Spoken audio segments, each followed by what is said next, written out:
All right, let's get started.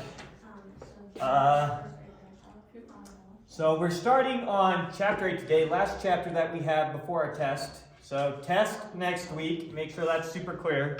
Test next week on chapters 6, 7, and 8.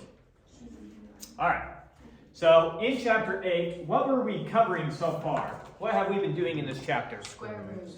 Square roots is one of them. You were summary. But we would also deal with like fourth roots, fifth roots, and we were also working with basically radicals. Yes. Okay.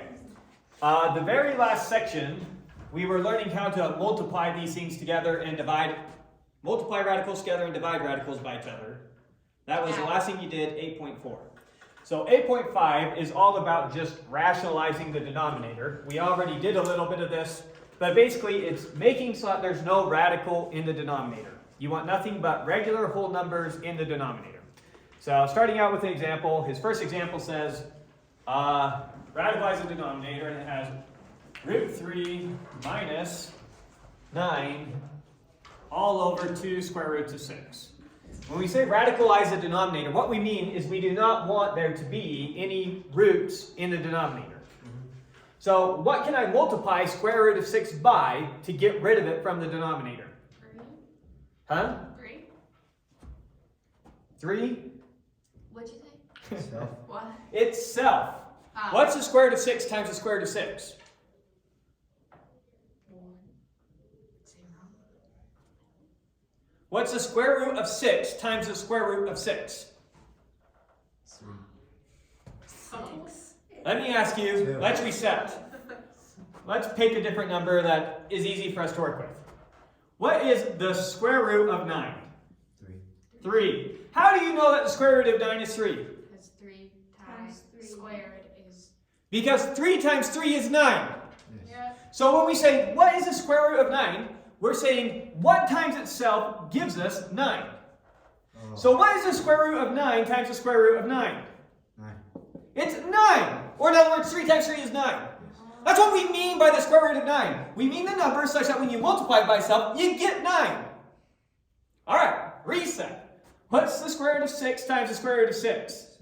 There it is, it's 6. And in general, what's the square root of any number times the square root of itself again? Itself. Itself. And if we were talking about the cubed root of x, then 3 cubed roots of x gives you back x. If we were talking about the fourth root of x, 4 of them gives you back x, etc. Okay, so back to our initial question. What can I multiply the square root of 6 by to get rid of the square root? Square root of 6. Because square root of 6 times square root of 6 gives me just 6, and it gets rid of the square root. So we don't have a radical anymore. Good. Now, I can't just multiply this number by the square root of 6. That changes the number. So you have to do it. I have to multiply it by 1. I have to multiply it by 1 where I get a square root of 6 in the denominator. So I multiply it by square root of 6 over square root of 6. So I didn't change the whole number. It's still the exact same number we were talking about before. I just multiplied it by 1, but I multiplied it by this clever one that makes so that in the denominator we get rid of our square root. Okay. That's what we mean by radicalize the denominator. So we multiply this through. Square root of 6 times square root of 3 is square root of 18. We'll deal with that more here in a sec. Minus 9 square root of 6. But now it's all over. 2. Square root of 6 times square root of 6 is? Oh, 6. So 6 times 2 is? 12. There we go. So it's over 12. Okay, now we're just simplifying the way we know and love. So square root of 18, what can we break that up into? Can you get a perfect square out of 18? It's 3 and 6. 3 and 6, neither of those are perfect squares. 9 and 2, we can break it up into 9 and 2. Remember, 9 is the same thing as what? 3. 3, Times. 3 squared. So when we say square root of 18, that's the same thing as the square root of 3 squared times 2. Breaking it up. Yeah. And now we can pull the 3 out, getting rid of the square. So it's going to give me 3 square roots of 2. You remember doing this? You should have just done a bunch of this on your homework. Yeah. You should be fairly competent at this process by now. Right. Okay, so this is now equal to 3 square roots of 2 minus 9 square roots of 6 all over 12. Now the only question is, can we factor something out of these two numbers? Is there anything that goes into this number and this number? 3. 3 goes into those. So pull the 3 out, and what are we left with? 3 times square root of 2 minus 3 square root of 6 all over 12. And now that we have two factors here, we can cancel a factor from top to bottom. Because 12 is really the same thing as 3 times 4, and so we can cancel the 3 top and bottom. Yeah. And that's as reduced as we're going to get. So it's root 2 minus 3 root 6 all over 4. And we can't get more reduced than that. Coming back to you, the stuff you've been doing. Root 2 minus 3 squared to 6 all over 4. Okay, same thing. All right, let's try a bit more convoluted one. So his next one here that he has for us is 2 square root of 20 x to the 5 and the radical minus square root of 12x squared, square root of 12x squared, and we're going all over square root of 18x. All right, so first thing I'm going to do is try and simplify each of these the best I can. See if there's any perfect squares I can pull out of the number. Just Daniel. His excuse for the rest of those. Okay. Oh, thank you. So we're going to take each one of these and see if there's any perfect squares we can pull out of it. Any perfect squares we can pull out of here? Yes. What? 25. Huh? 4 and 5. So 4 we can pull out of the 20. Yeah. What can we pull out of here? 0. 4. Out of the x to the 5. I don't think you can pull out anything. Yeah, we can. Let me rewrite this expression. So this expression, we can write this as, rewriting the 20, that's the same thing as 2 squared times 5, 4 times 5. Yes. Here's a perfect square. Take Times out the 5. x squared squared times x. Take out the So we can pull out 4 of our x's, leaving only 2 of them, and we can pull 4 out of the 20, leaving only 2. So if I pull the 2 out, it gets rid of a squared. If I pull the x squared out, it gets rid of a squared. And so we're going to be left with 2x squared times the square root of 5x. 5x. So we pulled the 4 out and we pulled an x to the 4 out, cutting it each one in half. Its power in half. Okay, so this first term, we pulled this out, but we already had 2. So it's going to be 4x squared times the square root of 5x. So there's our first term.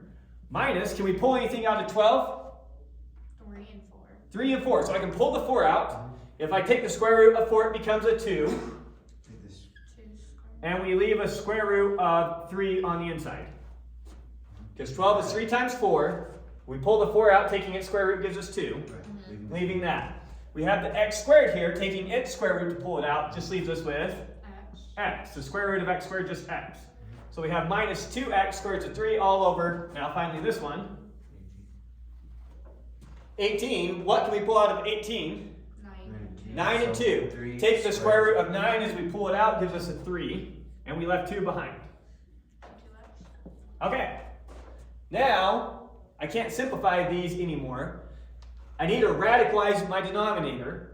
So I need to multiply by whatever its square root is, top and bottom. Right. So now I'm going to take this, I'm going to multiply it top and bottom by square root of 2x over square root of 2x. Sorry. No idea. Square root of 2x over square root of 2x. There we go. All right. Multiply this through to each term. So here, we're going to get 4x squared times the square root of 10x. 2x, 10x Squared. squared. Thank you. 10x squared minus 2x times the square root of what? Just, 30. Oh. 6. 6x. Just 6x. Good. All over, tell me my denominator. 3. 4x squared. 3, 4x squared. 6x. 6x. Because the square root of 2x times the square root of 2x is just 2x. Times 3 gives us 6x. Good. Now, notice this one. I can take the square root of my x squared here. I can pull that x out. So this is going to be equal to, on this term, we're going to get a 4x cubed times the square root of 10. Nothing we can do with square root of 10. Minus 2x square root of 6x all over 6x.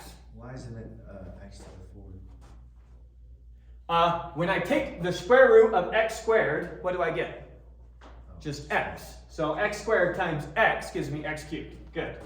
And now finally, let's see if there's anything we can factor out of the top to cancel out with the bottom. 6x, but Can I pull anything out of these two terms in the top? 2. 2. We can pull a 2 out. We can also pull a 3. no, 4? an x. Oh. That has an x, that has an x, that has an x. Yeah. So I'm going to pull a 2x out of the top, and so we're left with 2x times, when I pull it out of this term, I'm left with 2x squared, square root 10, minus square root of 6x, all over, rewriting 6x, this is the same thing as 2x times 3. And we can cancel out 2x top and bottom, and so we're left with that over 3. You see that? Okay. Let's double check with his answer. He still had a 3x in the denominator, but he canceled out an x, so that's a typo. Should just be 3. Okay. Let's now get to the conjugate. So sometimes radicalizing our denominator isn't so straightforward. Here's a good example. We have 2 over the square root of 3 minus 5. What can I multiply my denominator by to get rid of the square root of 3? Your gut's going to say square root of 3, but see what that does to us. So I'm going to multiply this top and bottom by square root of 3. And what am I left with? In the top, we get 2 square roots of 3. But look what happens in the bottom, because I have to distribute this to both. Square root of 3 times square root of 3, that's 3. But then we have minus 5 square roots of 3. And it's still there. And we still have the square root of 3 in the bottom, so we got nowhere. So,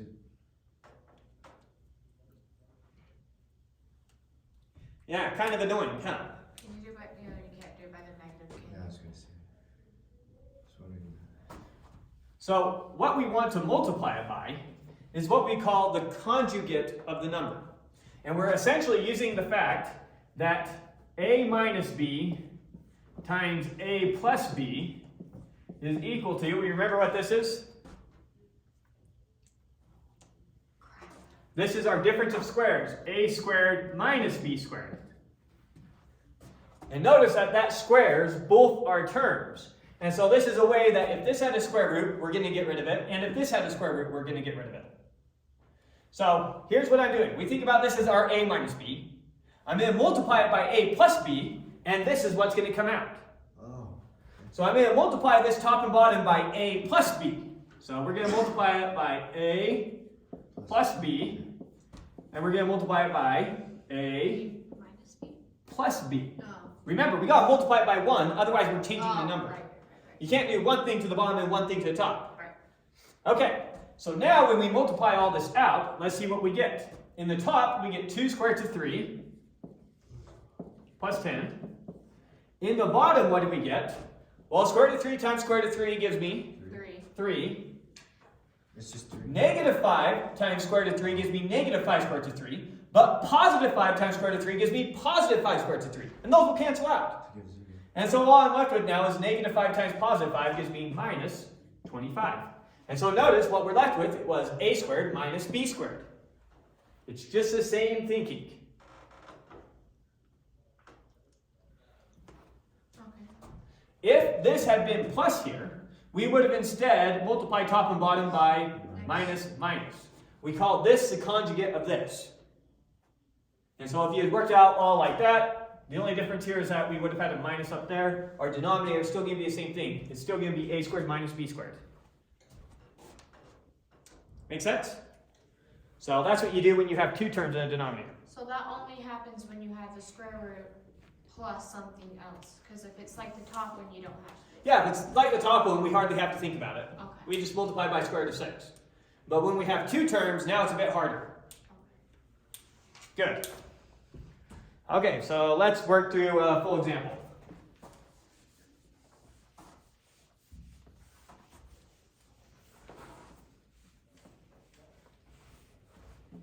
Okay, so this one we have square root of 15 all over square root of 5 plus square root of 3. All right, what am I going to multiply by top and bottom? Negative.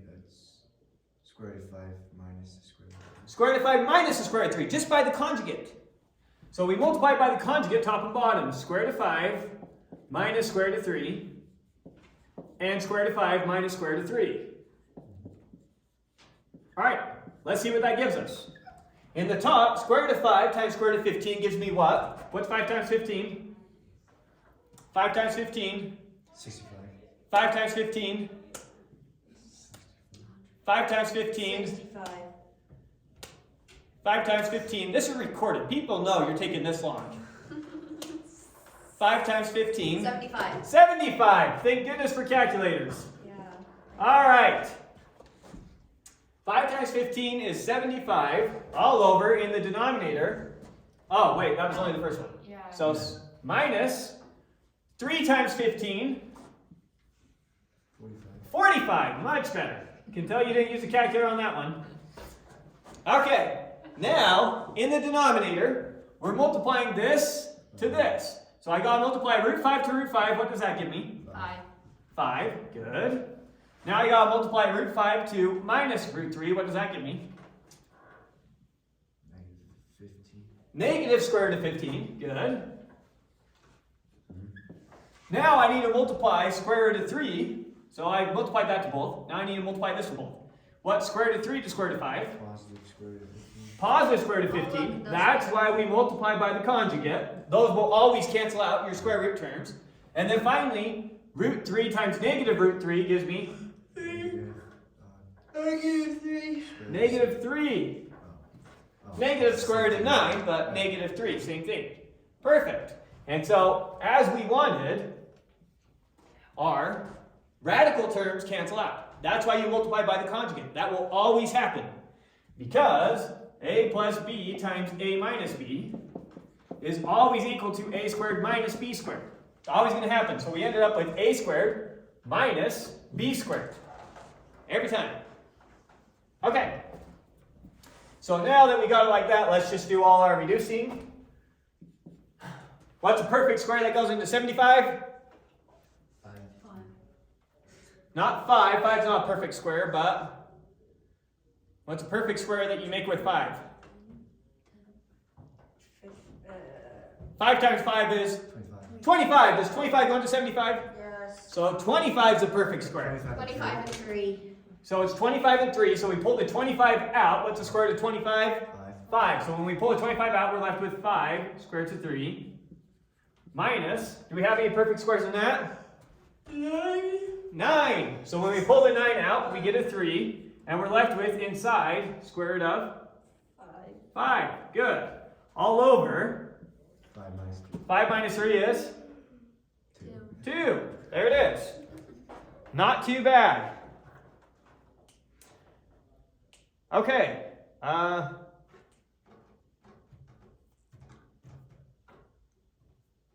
to pick one that might get messier. Okay, this one looks messy. So let's try this one. This one we have 3x square root of 2x plus square root of 4x cubed all over 5x minus the square root of 3x. Okay. Looks busy, looks like it has a lot going on. How on earth do we start this problem? Your conjugate. Multiply by the conjugate. Yeah. Yeah, doesn't get any easier than that. We could, if we wanted to, calculate some square roots first. So we can look at each term and see if we can pull something out first. That will make so that when we're multiplying, we don't get really big numbers. Could you So- do your x's? Oh. So looking at this one, we have 3x Can I pull anything out of 2? No. Can I pull anything out of x? No, so that stays the same. So that's still square root of 2x. But look at this one. Can I pull anything out of 4? 2. Yeah, I can pull the whole thing out. So that becomes 2. Can I pull anything out of x cubed? X. X squared. X squared, pulling it out, leaving me an x. And so x squared of x, right? And then in the denominator, we're still stuck. It's still 5x minus square root of 3x. Times it by 5x plus the square root of 3. So now we multiply by the conjugate, top and bottom. We're going to multiply by 5x plus the square root of 3x. And 5x plus the square root of 3x. So I'll multiply that top and bottom to both these and see what we get. All right. 5x to this, what do we get? So multiply the 5x to that, what do I get? 15x. 15x squared root square root of 2x. Multiply the 5x to this, what do I get? 10x squared. 10x squared, square root of x. Multiply the square root of 3x to this, and what do I get? 9x squared. No, the square root plus the square root. So 3x square root of 6x squared, right? Yeah. I thought you were doing the 3x. Okay. And then square root of 3x to this gives me plus 2x times the square root of 3x squared. Did I do that right? So I multiplied 5x to this, multiplied 5x to this, and then multiplied root 3x to this, and then multiplied root 3x to this to get these 4 terms. Good? Did I mess up any of them? 15x squared, 2x, 10x squared, square root of x, 3x, square root of 6x squared, 2x square root of 3x squared. Okay. That is a long equation. Oh, I'm just writing big. Yeah. Yeah, it's got 4 terms. Come on. Yeah, it's a small term. Yeah. And now you can multiply out this whole thing, and notice that things cancel. Or you can know that a minus b times a plus b is always and forever a squared minus b squared. Yeah. So it's just going to be a squared, which is 25x squared. good, minus b squared. 3x squared. No, Just 3x. it's just 3x. If you take something under the square root and multiply by itself, you just get the thing under the square root. Okay. Realized my mistake. So now, let's see what we can do with any of these. That we can't do anything with. That we can't do anything with. This we can pull out the x squared. So I'm just going to erase the x squared here and make that squared. So I pulled an x out. And this one I can do the same thing. I can pull out the x squared and make that squared. So I have a square root of 2x, a square root of x, a square root of 6, and a square root of 3. And let's see. So I can factor an x out of everything and cancel it out top and bottom. You see that? That has an x, that has an x, that has an x, that has an x, that has an x, that has an x. Oh. So I can pull an x out of everything, and I don't see anything else I can do, so let's write that. 15 So I see 15x square root of 2x plus 10x square root of x plus 3x square root of 6 plus 2x square root of 3 all over 25x minus 3. Good. And let's check the author's answer. 15x square root of 2x, 3x square root of 6, 10x square root of x, 2x square root of 3, all over 25x minus 3. All right, got the same thing. And that concludes the first section. Okay, on to the next section. The next section is converting back and forth between using radical notation and exponent notation. So what do we mean by that? We mean by that a to the power of n over m is the same thing as the nth root of a to the n. Wow. Let's see this in action. If I told you I want you to calculate 8 to the 2/3, this would be the same thing as calculating 3, the cubed root 8 of squared. 8 squared. So your denominator is what your, So this, yes, your denominator is what goes on the outside, your numerator is what goes on the inside. 8 times 8 is 64. And what's the cubed root of 64? 4. So 8 to the 2/3 is 4. So this is the principle we use back and forth. Let me write that over here because we'll be using that a lot. So a to the n over m is the same thing as the nth root of a to the n. So let's work through some examples.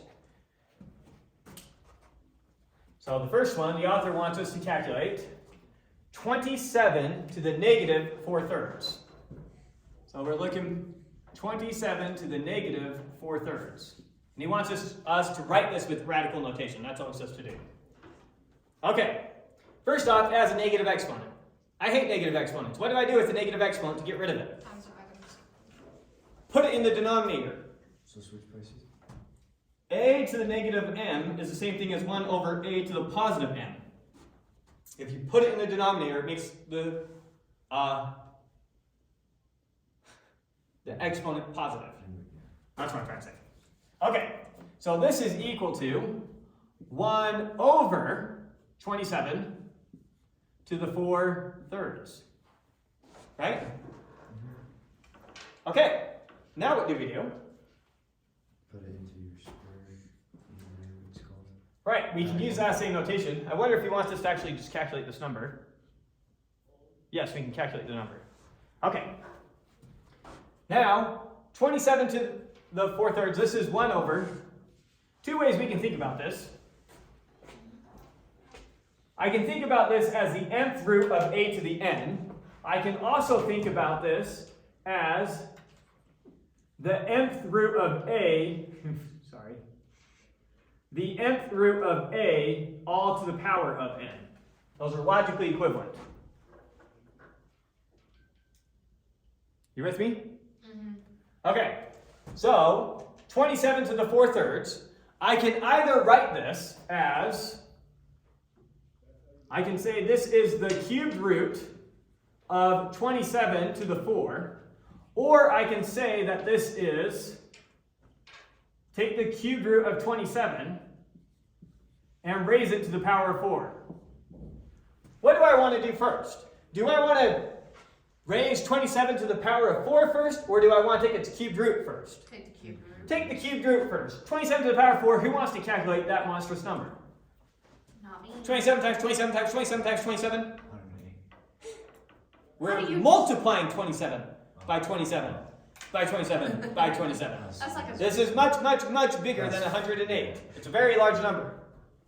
On the other hand, if we take the cubed root first, what's the cubed root of 27? 9, 3. Try again. 3. 3. 3 times 3 times 3 is 27. So this is equal to the same thing as 1 over the cube root of 27. That's just 3 all to the power of 4. And now what's 3 to the 4? 3 to the 4. What's 3 times 3 times 3 times 3?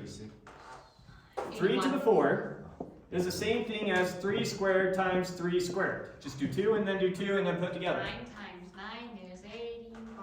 There you go. Oh, look. So 1 over 81 is the answer to what that is.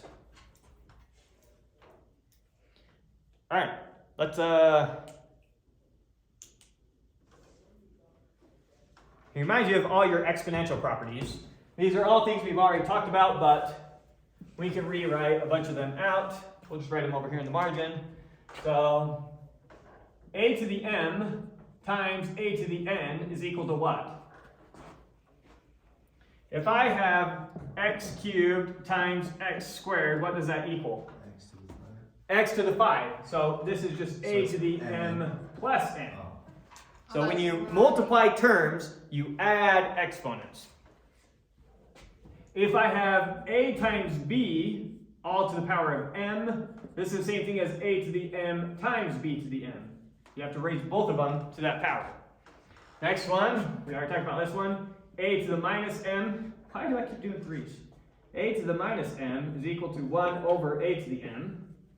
Next one, a to the m over m is just a to the m minus n.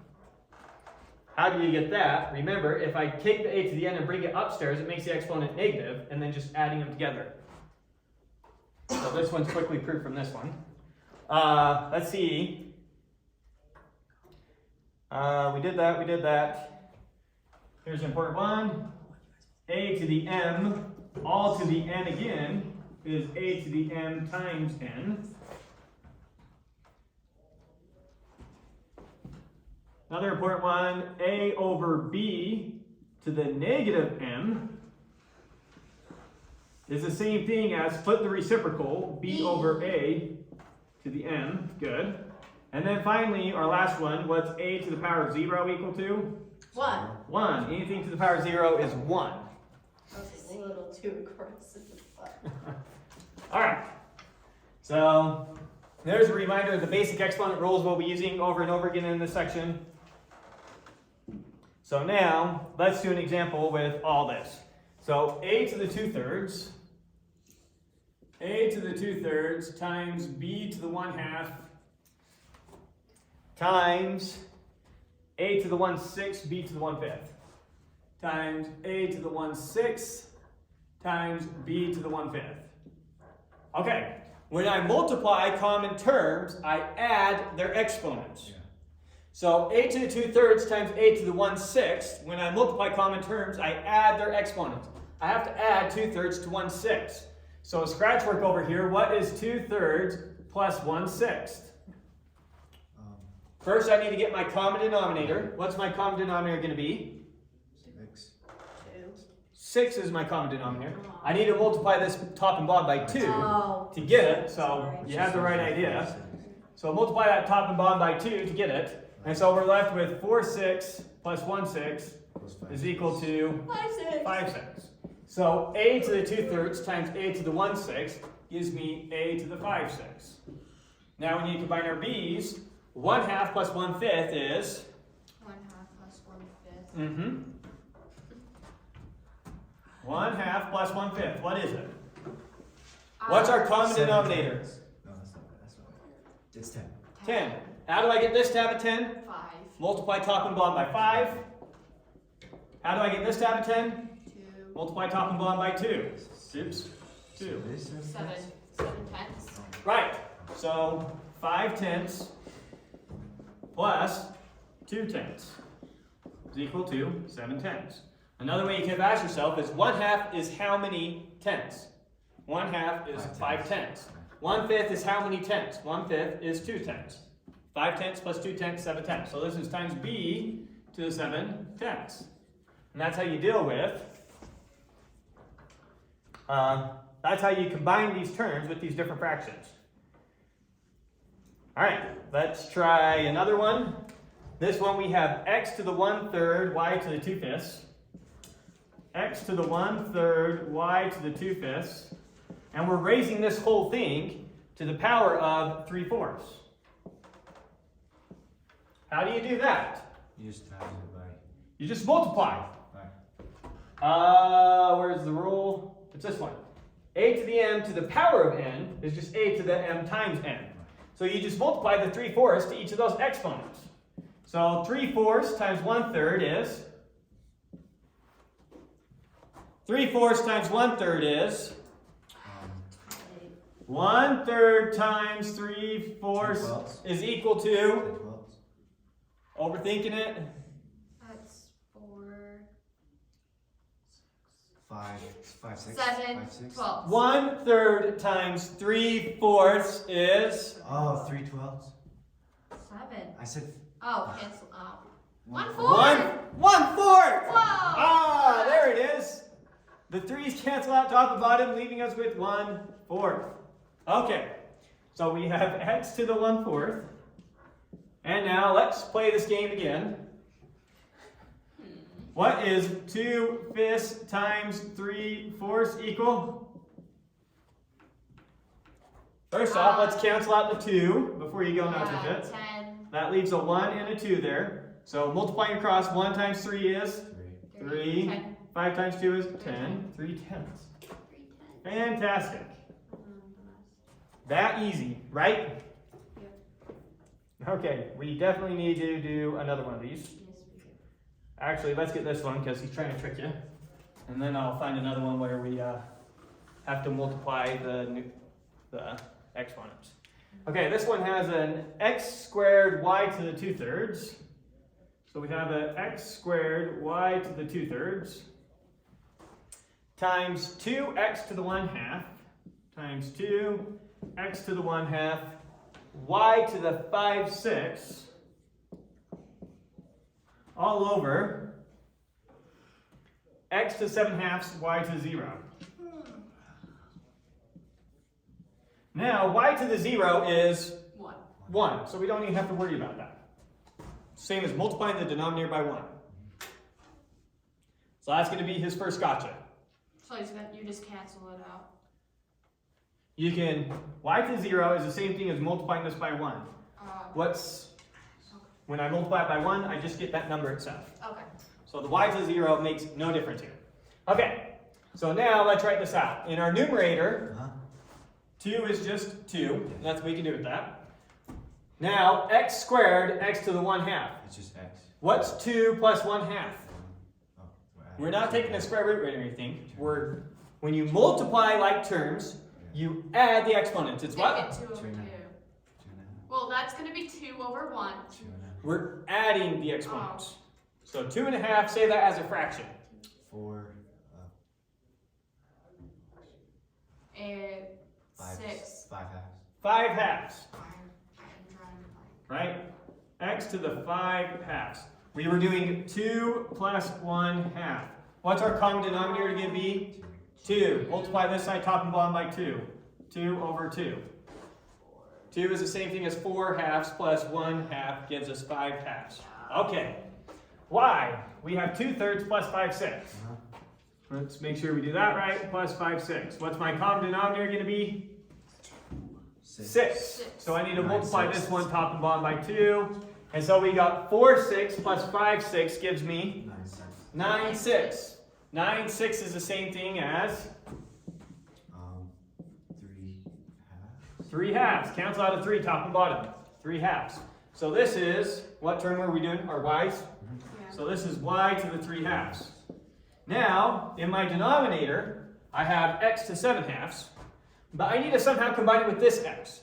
So I'm just going to bring it upstairs for a second to combine them. So you're using that rule. So I'm using this rule right here, where if we flip it from top to bottom, it just makes the exponent negative. Okay. So I'm going to multiply it by x now to the minus 7/2.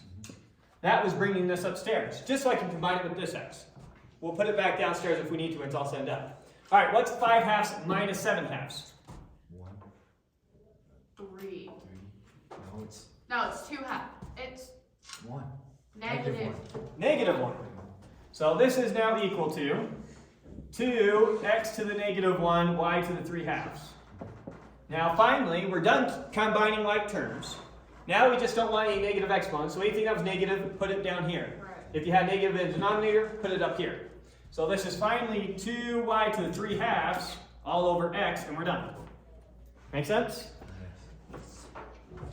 2y to 3/2. Okay. And one more monstrosity, and then we'll move on to the next section. And this is another multiplying one, so should be good for you. Probably need a lot of space for this. All right. This one, 25x to the 1/3, y to the 2/5. So 25x to the 1/3, y, did I say 2/5? Y to the 2/5, all over 9x to the 4/5, 9x to the 4/5, y to the negative 3/2, y to the negative 3/2. And now we're taking this whole thing and we're raising it to the power of minus 1/2. So we'll start with the inside first. So you can start with inside first, Or if you want to get rid of that minus 1/2 right out the door, we can use this rule. A over b to the negative m is the same thing as b over a to the n. Flip the thing. Perfect. So we can start out by writing this as 9x to the 4/5 y to the 3/2 minus 3/2 all over 25x to the 1/3 y to the 2/5 all raised to the 1/2. Okay, now let's multiply in our exponent. Or we can cancel out like terms first if we wanted. I'm going to multiply in the exponent first because it looks like he gave us numbers easy to take the square root of. Okay, so this is going to be equal to multiplying everything to the 1/2. So 9 to the 1/2 is 9 to the 1/2 is same thing as square root of 9. 3. 9 to the 1/2 square root of 9. 9 to the 1/2 is 3. Oh. X to the 4/5 times 1/2 is going to be 4/10 or 2/5. So that's x to the 2/5. Negative 3/2 times 1/2 is negative 3/4. All over in the denominator we get 20. Good. 1/3 times 1/2 Is 1/6. oh, A third times a half is a 6. Multiply the numerator to numerator, denominator to denominator. 2/5 times 1/2 is 3/10. 10. multiply It's 10. 2/10. 2/10 or 1/5. 1/5. Oh. You had 1/2 times 2/5. 1/5. All right, so y to the 1/5. Okay. Now I'm going to put all my x's upstairs and all my y's downstairs because I think that's going to help things cancel out. So that is going to give me, in the top, we're going to have 3x to the 2/5. And then since I moved this upstairs, that's going to be x to the minus 1/6. And then in the bottom, we're going to have y to the 1/5 times y to the what? 3/4. Positive 3/4. Good. And now I just need to add these together. That's 3/4. Do you need your 5? Oh, thank you. I lost my 5. Okay. What? 3/4. Yeah, Thank you. yes, yes. I looked at that y already down there. 3/4. Yeah, don't let me lose track of any numbers. Don't want to have to rework this problem. Okay. So now, upstairs, we need to do 2/5 minus a 6. So we're doing 2/5 minus a 6. What's my common divisor going to be? 30. 30. So I need to multiply this one top and bottom by 6, and this one top and bottom by 5. 1/15. So I've got 12 minus 5 is 1/3. Oh, wait, sorry. 7. 7/30ths. So 3x to 7/30ths all over 5y to the, we have 1/5 plus 3/4. What's my common divisor going to be? 20. 20. So this one needs to be multiplied top and bottom by 5. This one needs it by 4. So we've got 4 plus 15 is 19 over 20. 19/20ths. All right, let's see if we got even close to him. 3x to the 7/30ths all over 5y to the 19/20ths. All right, we nailed it. Okay, next section. The next section, same types of problems. He's just now going to give you radicals and exponents all together in one jumbled mess, rather than giving you all exponents or all radicals.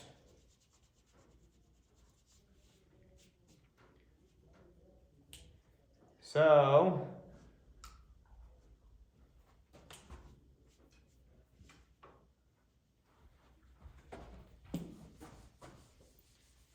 let's work through an example.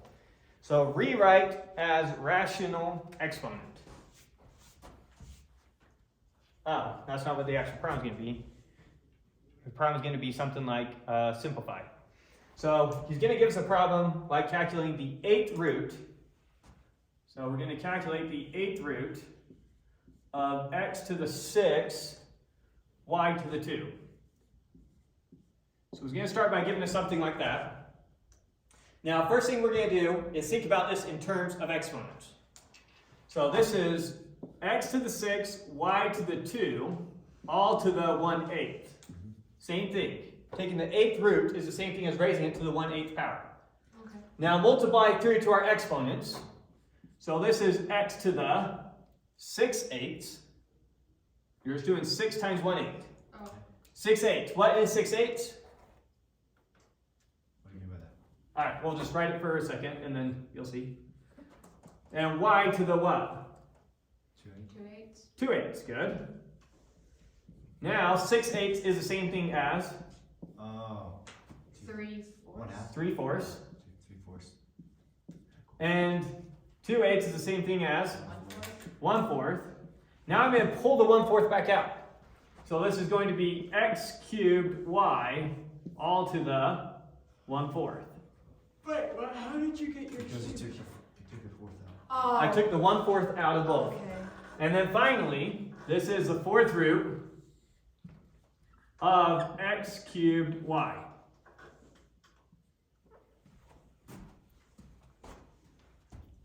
Okay. So we just simplified the 8th root of x squared y squared is the same thing as the 4th root of x cubed y. And you'll notice what we did is we canceled out 2 top and bottom. We divided our numerator and our denominator each by 2 of our exponential fractions.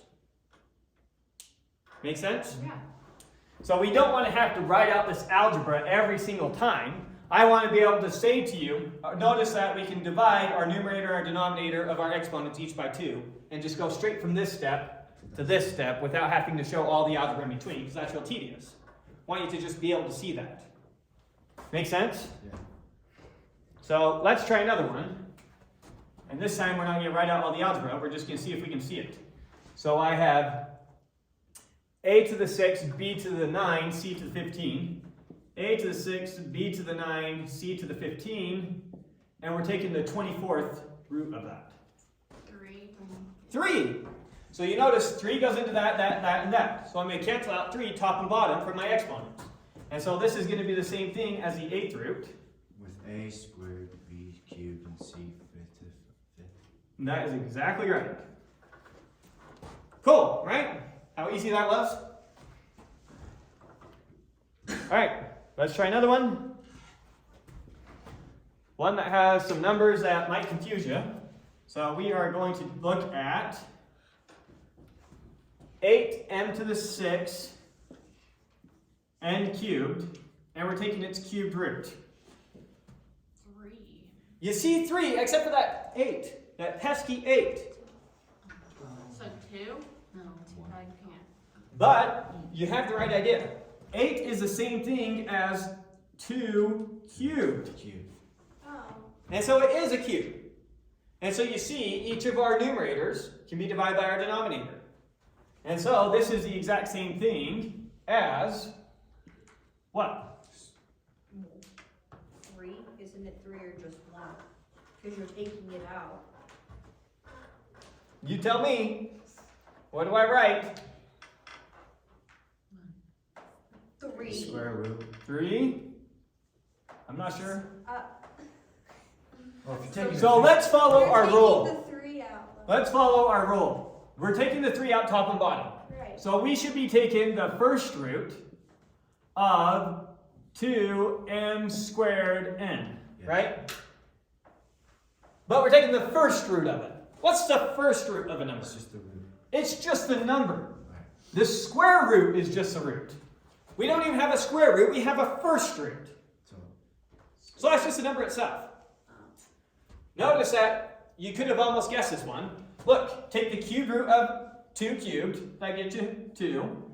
Cubed root of n to the 6, that gets you m squared. Cubed root of n cubed, that gets you n. Using it the way you already knew how. So you can think about it as the first root of all those things, or you could have done it the way that we did in previous problems, same answer. Yeah. Okay. So yeah, if you get it, If you get this, a 1 here, that's the same thing as just a number.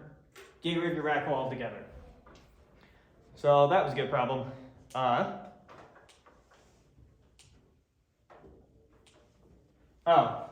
And part of it is I wrote the problem wrong. That's not the problem the author gave us. That's not what we're doing? That's not the problem. The author gave us this problem, the 9th root. Oh, And now divide top and bottom by 3. In this case, it's just the third root with the same of 2m squared n.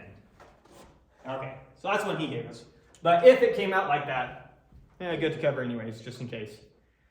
I was a little surprised that he gave you one that did that. That was a bit tricky. Okay. Slightly more convoluted one. One where we got to multiply some terms together and then simplify. So this one, we have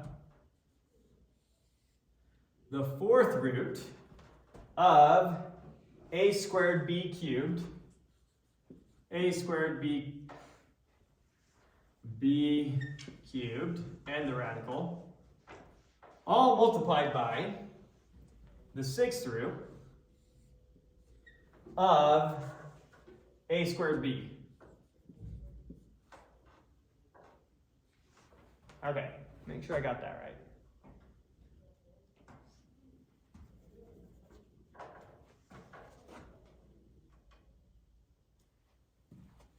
Okay, yes, that's what we got. All right, how are we going to combine these together? Look, you have a 2a and a 2. We cannot just take this 1/4, or this 4th power, and multiply it by the 6th power. You're gonna Because have it's to not the get it. same. We only know how to multiply when these are the same number. Okay, so then make your square root the same by making it a 2, a 3, and a 2. I don't know. Divided. You might be onto something. So let me rewrite this, and then this might help you. So I have a squared b cubed to the 1/4, and I've got it multiplied by a squared b to the 1/6. I need these to be the same roots, which means I need these to be the same denominators. So I basically need to get the common denominator between 4 and 6. How do I do that? Multiplying them by each other to get 24. What can I multiply first off, what's my common denominator between 4 and 6? 2. What? Common denominator. 24. If I asked you to add 1/4 and 1/6, Yeah. what would you have to use as your common denominator? 24. You could use 24, but 12 works. Yeah.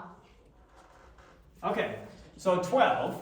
So what do I need to multiply this by to get the 12? 3. 3. So I'm going to multiply this by, let me rewrite this with some space, sorry, wasn't thinking ahead. So this is a squared b cubed all to the 1/4. I'm going to multiply it by 3 over 3. Similarly, this is going to be times a squared b to the 1/6. And then multiply it by 2 over 2. You with me? Now, I'm going to take that cube and bring it in here. And I'm going to take that square and bring it in here, and leave the 1/12 out here and the 1/12 out here. Oh. You see that? So rewriting this term, bringing the cube in, that is going to be a to the 6, b to the 9, to the 1/12, times a to the 4, B squared. b squared, all to the 112. 1/12. And now, I have the 12th root of this and 12th root of this. So now I have the 12th root of a to the 6 times b to the 9 times the 12th root of a to the 4 b squared. So notice what I did, now just going from here to here, because we don't want to have to go through that algebra again. I multiplied top and bottom of this by 3, and I multiplied top and bottom of this by 2. Oh, yeah. That's how you can think about it. Okay. Remember, that's a b to the 1. So take all the exponents inside, multiply by 2, take the denominator 1, multiply it by 2, take the numerator 1, multiply by 3, take the denominator 1, multiply by 3. That's all the algebra we just did.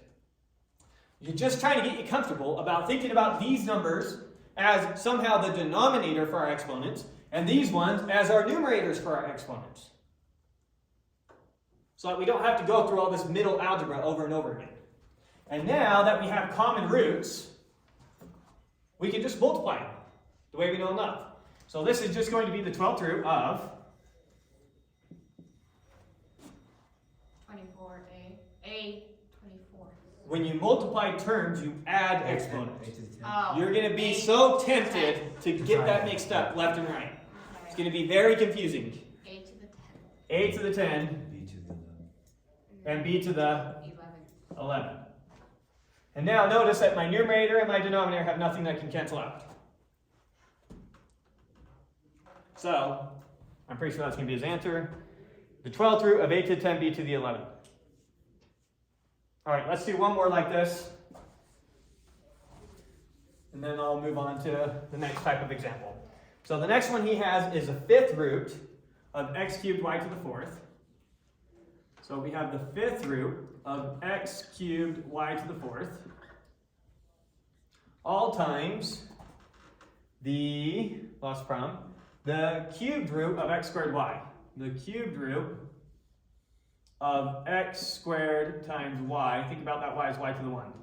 Okay, I want a common denominator, so I need to multiply this by 3 and 3, and this by 5 and 5. Yeah. And then I can put them all under my 15th root. Yes. So this is going to be the 15th root of, X to the 6. multiplying this one by 3 is going to be x to the 9. It's going to be really confusing when we multiply, when we add. Y to the 12. Y to the 12. This one we are multiplying it by 5. So that's x to the 10. This one we were multiplying by 5, y to the 5. Now, when you multiply terms, you add exponents. So this is the 15th root of x to the 19, sorry. 19. X to the 19, y to the 17. 17. Now, it takes 15 x's to get one out here, and it takes 15 y's to get one out here. So I can pull out one x and one y, and we're left with, if I pulled an x out, inside I'm left with how many? 3. 4. X. 4. Because I have to pay 15 to bring an x out. So this is x to the 4, Y to the 2. y to the 2. There we go. So x, y, 15th root of x to the 4, y to the 2. Okay.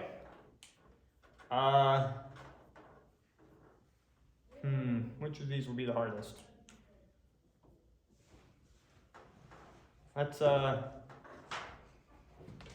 do one with a fraction, because that might confuse you.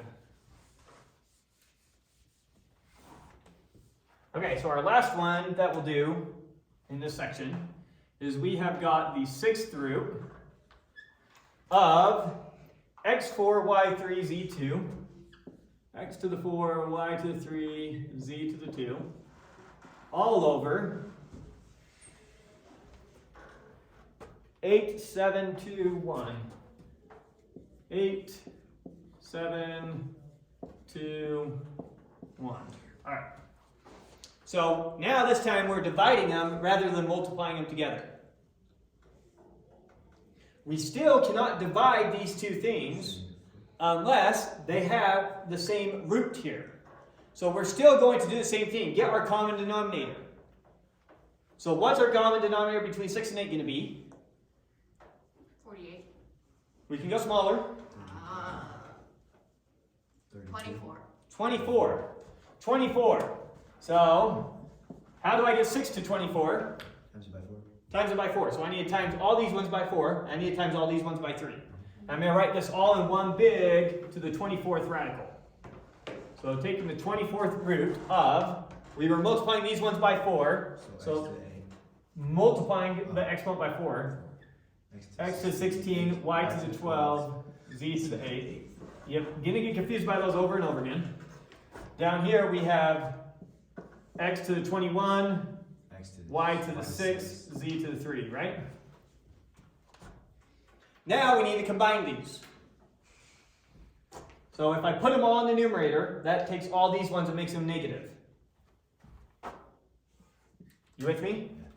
So this is going to be the 24th root of 16 minus 21 is minus 5. 12 minus 6 is 6, 6. 8 minus 3 is 4, 8 minus 3 is 5. 5. And then finally, we notice, okay, that's a negative exponent when it's all said and done, put it back in the denominator. So this is the 24th root of y to the 6, z to the 5, all over x to the 5. Okay.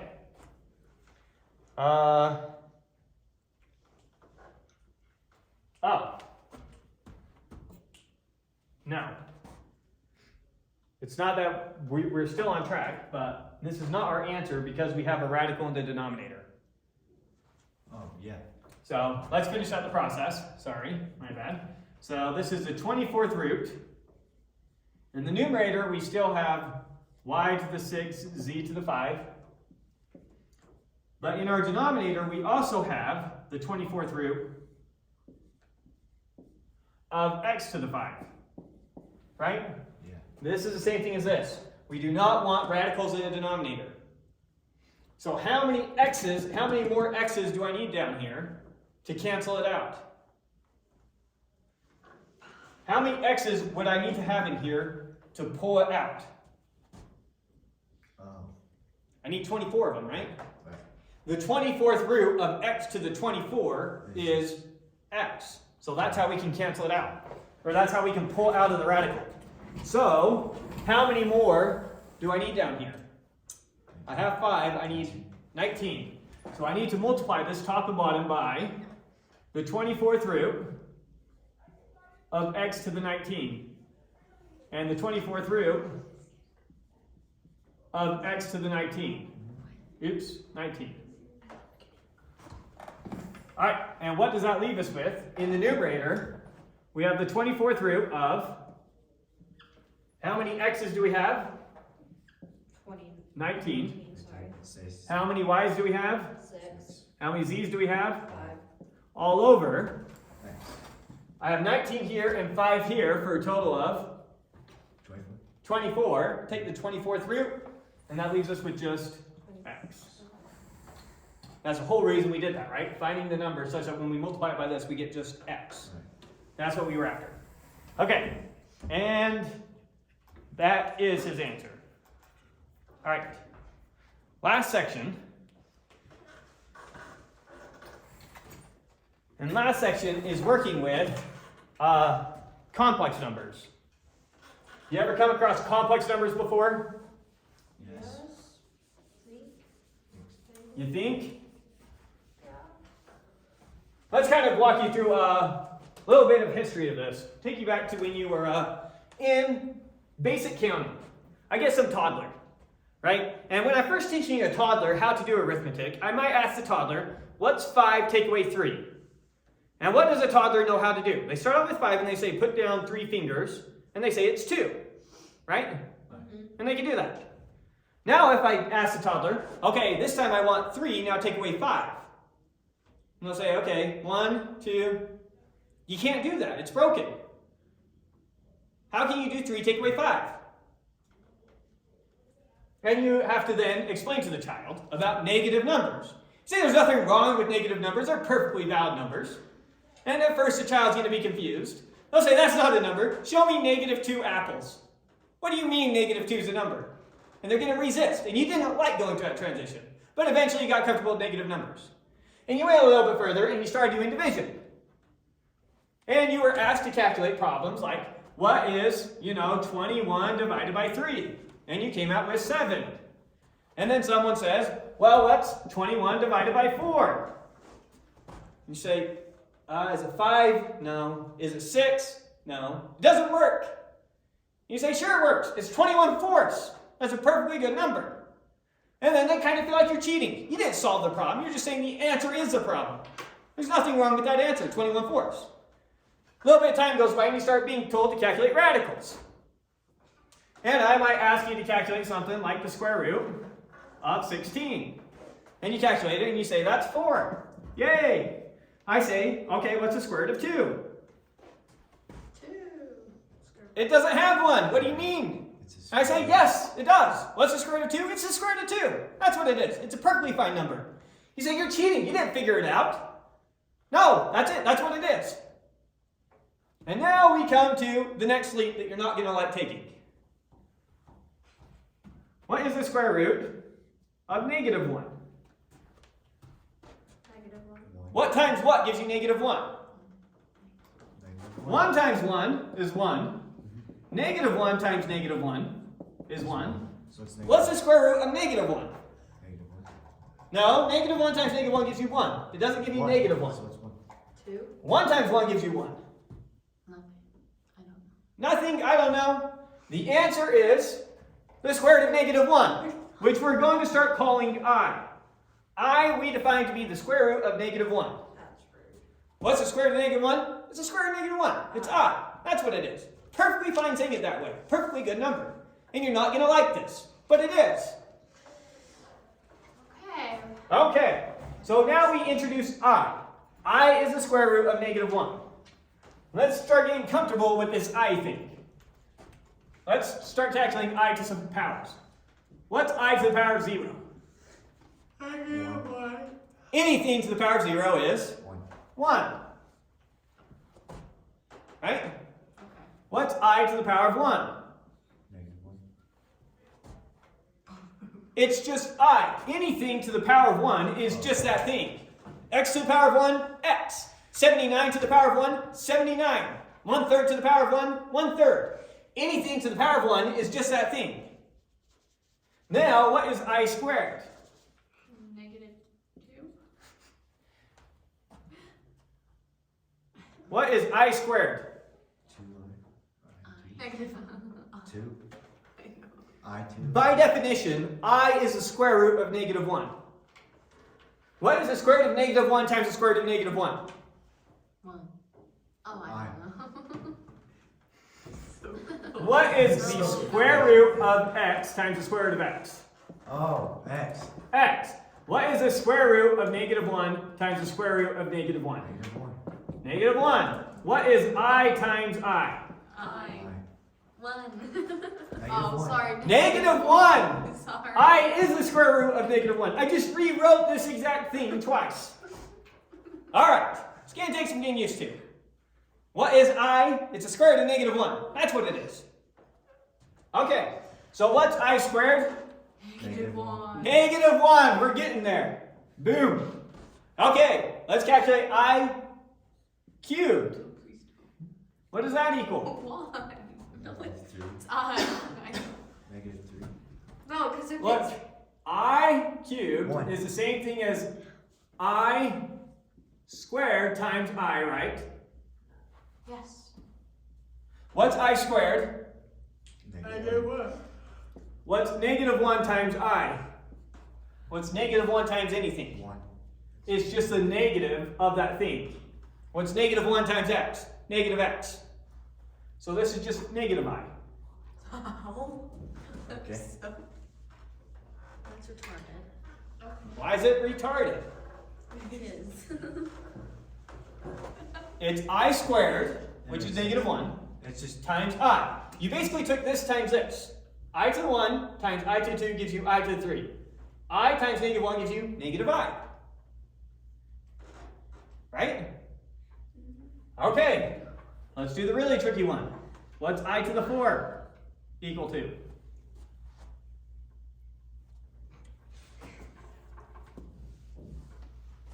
one. 1! How did you get that? Because I to the 4 is what? It's just negative. It's I squared times I squared. What's I squared? Negative 1. What's I squared? Negative 1. Negative 1 times negative 1? 1. Positive 1. So this was equal to negative 1 times negative 1, which is equal to positive 1. So I to the 5 is positive 1. Or I to the 4 is positive 1. What's I to the 5? Negative 1. No. Look, I'm taking the previous number, I'm multiplying it by I. What's 1 times I? Negative. I! Anything times 1 is just that thing. Alright, now let's calculate I to the 6, which is just equal to the previous thing times I. Negative I. What's I times I? I. Negative 1. Negative 1. Negative 1. This is negative 1. What's I to the 7? Negative Negative I. Negative I. She's seeing it. Next one's gonna be 1. Next one's I gonna be 9. times Next 8 one's gonna be negative 1. is equal to 1. I to the 9 is equal to I. And so on and so forth. All right. Let's get tricky now. What's I to the 100? 1. How did he do that? I don't know, that's a good question. Because 100 is a multiple of 4. Oh. So this is I to the 4. I to the 4 is 1. It's I to the 4 25 times. Okay. Let's try another one. What's I to the 1013?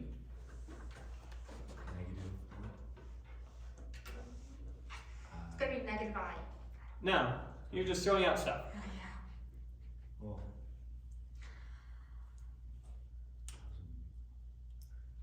What is the closest multiple of 4 to this?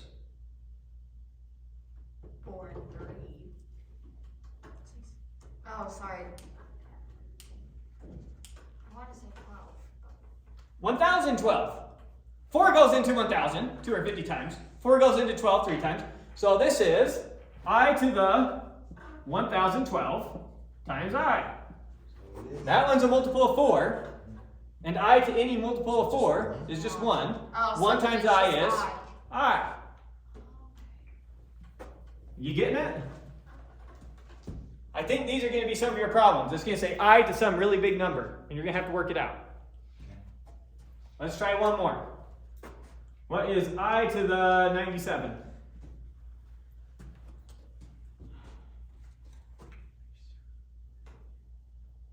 Well, you can do 96, which is, why is it? You don't need to divide it. You just know 96 is a multiple of 4. That's all you need to know. Okay, 96 is divisible. So you So have it's 96 as a I. multiple. So it's just I. 96 gets you to 1. 1 more gets you to I. So this is I to the 96, which is a multiple of 4. Which, who cares? It's a multiple of 4. Times I to the 1. I to the 96 is 1 times I to the 1. You know, that's just I. That's how these are going to work. Okay. So, bit of a side note. Now let's get into complex numbers. What is a complex number? A complex number is a number that has a real part and an imaginary part. Imaginary does not mean that it's something that is imaginary. It means that it is some multiple of I. So an example of a complex number is 2 plus 3i. We call this the real part, this the imaginary part. And together we call it a complex number. And you basically just treat the i's like they're their own variables. Just remember that, always and forever, I squared is equal to what? Negative. -1. And that's pretty much most of what you need to remember when you're working with these complex numbers. So let me give you an example. He's going to have you add two complex numbers together. So you're going to take the complex number, 2 plus 5i, and you are going to add to it the complex number 4 minus 7i. And this works exactly the way you would have expected. Add up all our real parts. 2 and 4 gives us, we're adding, not multiplying. 6. And 5 and minus 7 gives us minus 2i. Oh, I'm such an unknown. Right? Yeah. So you just add the real part to the real part, the imaginary part to the imaginary part. Works exactly the way you expect. Multiplying is where it gets more interesting. So let's try this one. We have 3i times 7i. What does that give me? Do the real part first. Go ahead. 21i. 21i squared, because you have an I times I. I? Okay. And what is I squared? -1. So this is equal to -21. So 3i times 7i is -21. Good? Got to get comfortable with these new numbers. Daniel's gonna have a hard time with this homework. Huh? So Daniel's gonna have a hard time with this homework. That was.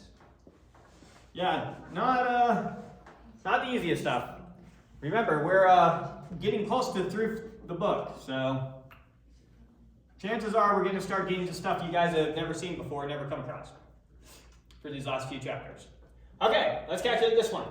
5i times 3i minus 7. So it's gonna be 15i 15i squared 15i squared minus 35. minus 35i. And 15i squared is the same thing as negative 15. negative 15. Love the attitude. There we go. All right. Multiplying two complex numbers to each other. Again, it works exactly the way you know and love. 2 minus 4i times 3 plus 5i. So you just distribute each piece to each piece. 2 times 3 gives us 6. 2 times 5i gives us? Negative 20. Negative 29. Oh, sorry, 20. Oh, you guys want to do the... Okay, let's do it your way. Negative 4i times 5i gives us? 20i squared. Negative 20i squared. Good. Okay, now 2... Wait, you guys are doing it weird. I can't follow your way of thinking about this. Sorry. All right, let's first do 2 to both of them, and then the negative 4i to both of them. All right, 2 to 3 is?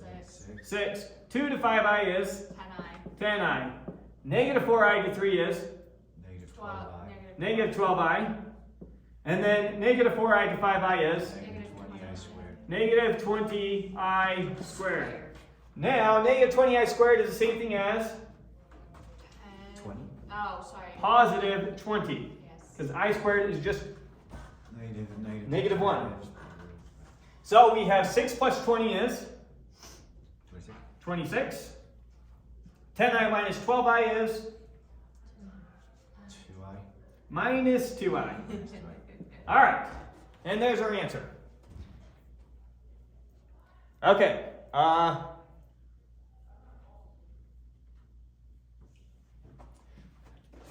Okay, this is a good one. The same way that we don't like having radicals in the denominator, we don't like having imaginary numbers in the denominator. So, when we're told to simplify something like 7 plus 3i all over negative 5i, we don't like the I in the denominator. So how can I get rid of the I in the denominator? You can multiply by the reciprocal. Just multiply by I.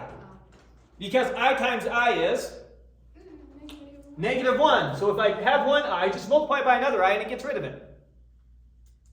Right? Yeah. Okay. So multiply top and bottom by I. In the top we get 7. I Subtract 3. minus 3. It's plus 3i squared, which is minus 3. Just Good. Yeah. And in the denominator, negative 5i times I is 5. positive 5. I times I is negative 1. Negative 1 times negative 5 is Positive. positive 5. And there's your answer. That was not hard. Right? Not bad at all. Mm-hmm. Now, the same way that when we had radicals in the denominator, we had to multiply by the conjugate. When we have a complex number in the denominator, we often have to multiply by its complex conjugate. So let's see an example of that. So this is 2 minus 6i all over 4 plus 8i. Again, we're going to use the fact that a plus b times a minus b Is equal to a squared minus b squared. And so same thing here.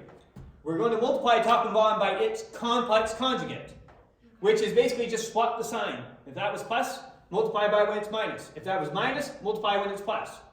If you have an a plus b here, you want to multiply by a minus b. If you have an a minus b here, you want to multiply by a plus b. You want, when it's all said and done, to have a squared minus b squared in your denominator.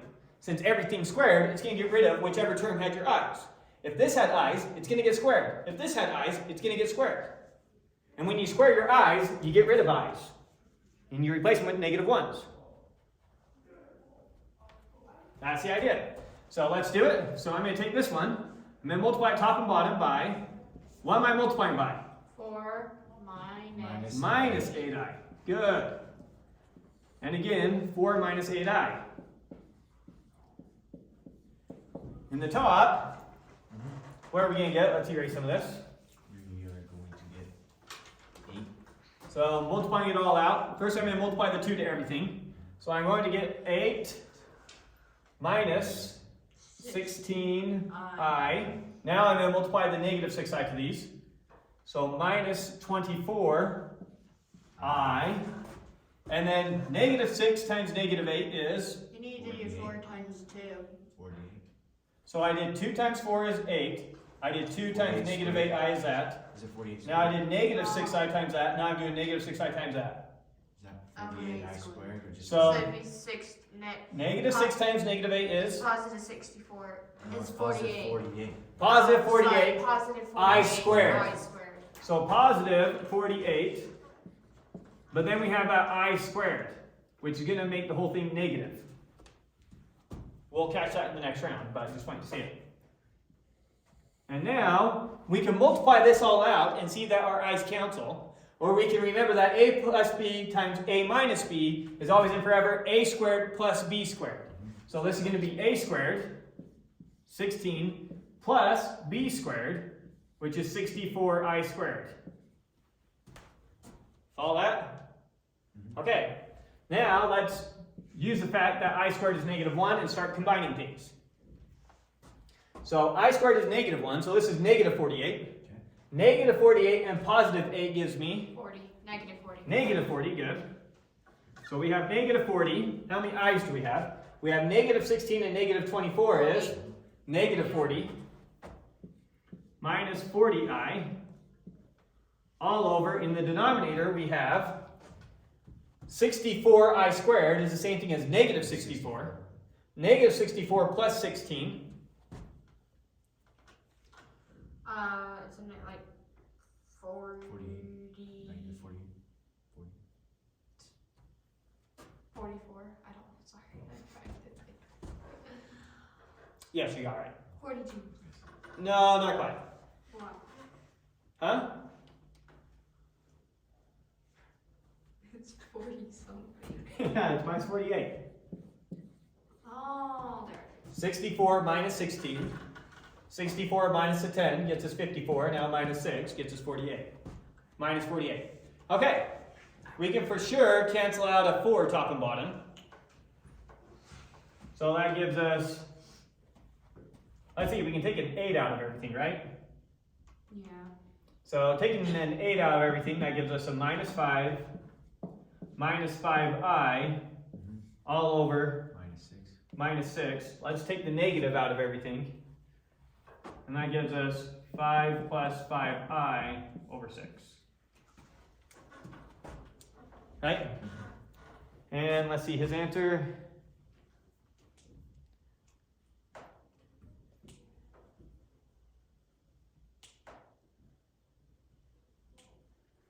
Oh.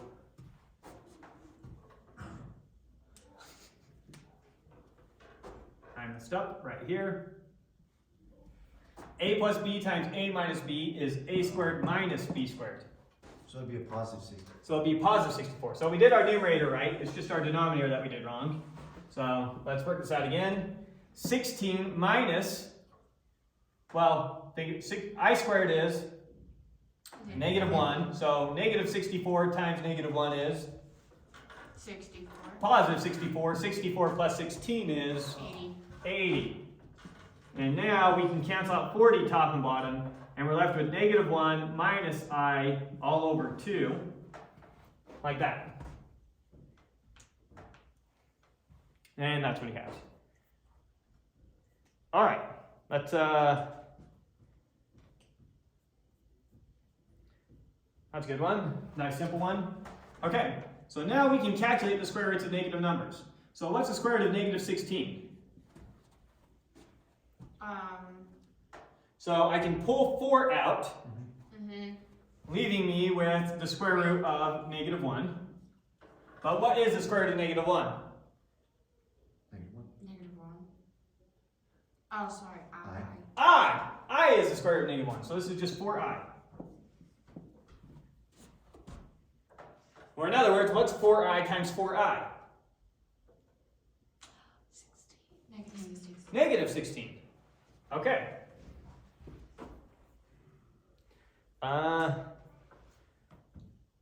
One more example, and then we'll be done with material for today. So our last example, we want to do -15 minus the square root of -200 all over 20. And see what that equals. Okay, so this 200, looking for perfect squares in there. 4. Say that again. 4. 4 goes in there. Were we? 3 and 8. I lied. Not 3 and 8. All right, let's keep thinking about this. So 200. You already pulled the 4 out. If I pull the 4 out, what am I left with? 8. 4 and 4 times what is 200? Oh, 50. 50. Okay. I knew. And then is there a perfect square in 50? yes. What is it? I was gonna say 25, but 23. 25. It is? Yes, 25 times 2. All right, so 4 gave us a perfect square, and 25 gave us a perfect square. So 4 times 25 will give us a perfect square, which is 100. which is 100. 100 is a perfect square, 10 times 10. Whoa. Okay, so we're looking for a perfect square that goes to 200. It's 102. Oh. You see that? So this is -15. I'm going to pull out 100, which turns it into 10. So -10 square root of, and I can write -2, or I can write square root of 2i. And pull the -1, square root of -1 out. Just write it as an I. You with me? Okay. And this is over 20. Now, do I see anything I can cancel top and bottom? 3. 5. 5. Take 5 out of everything. So take 5 out of everything. This becomes a -3 minus 2 square root of 2i all over 4. And that's probably his answer. -3 minus 2i squared to 2. I don't know why you write it that way. Standard practice is to write the I at the end. He wrote it in the middle. That's weird. Okay, that's the end of that. So we'll do break. Let's not do half-hour breaks, you guys. Let's do break, come back, take our drill, grade homework, and then you have the rest of class for whatever you want.